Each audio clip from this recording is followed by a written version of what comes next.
لسعد جلدة، ولسعد جلدة وين يمشي معناها للرجاء يخلي البصمه نتاعو كما تعرف معناها كاس العرب زواج الكاف مع جروب ما كانش ممتاز. بار كونتر حتى تو معناها في الديبار نتاع الشامبيونا معناها عامل نول وعامل ربح معناها 4 بوان، والجمعيه نتاعو تلعب معناها تلعب القدامي كما قلت لك معناها يمكن ما استناش منها يقول لك انا جيت للرجاء وسيبت كل شيء وجيت للرجاء. هو يشوفها ينجم تكون اونتر بارونتيز نقولوا نحن غدره في كره القدم، مي هذيك هي كره القدم معناها مي كي باش توصل معناها اللي قاله باش تتاثر هكا.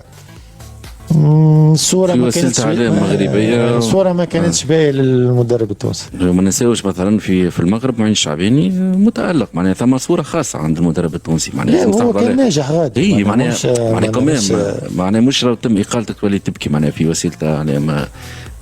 والحقيقه ومبلوس معناها انا مش نحكم على روحي. الصوره خايبه للمدرب التونسي واضح.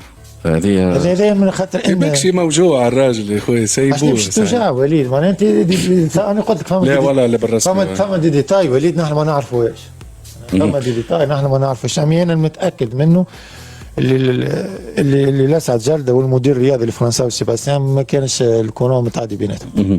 وديجا هو لسعد جلدة كل ما يخرج من الفريق الا ويخلي شويه يحس معناها ماتش من مستير كي خرج تصريحاته على محمد الساحلي يعني الحقيقه ما كانتش اي هذاك يتلام عليه. اما في لقطه هكايا معناها انا مثلا نجم نتضامن معه حتى شنو معناها اسبوار ومعناها يعني هو وليد من قبل لو حتى في الكوره حساس معناها لا ما قلناش تمثيليه معناها وليد حساس ومكتئب. شنو حساس فاضل شاكر انا تغني حساس شنو حساس شنو تحب يقول والله ما كاروش بكى لا مش ما نقولوش وبيه عليه فما حاجه لازمك تفهمها.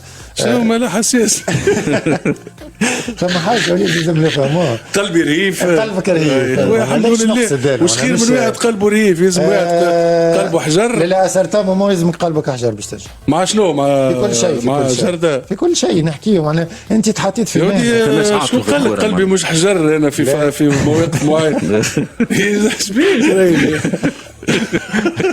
نغلق القوس هذا خويا.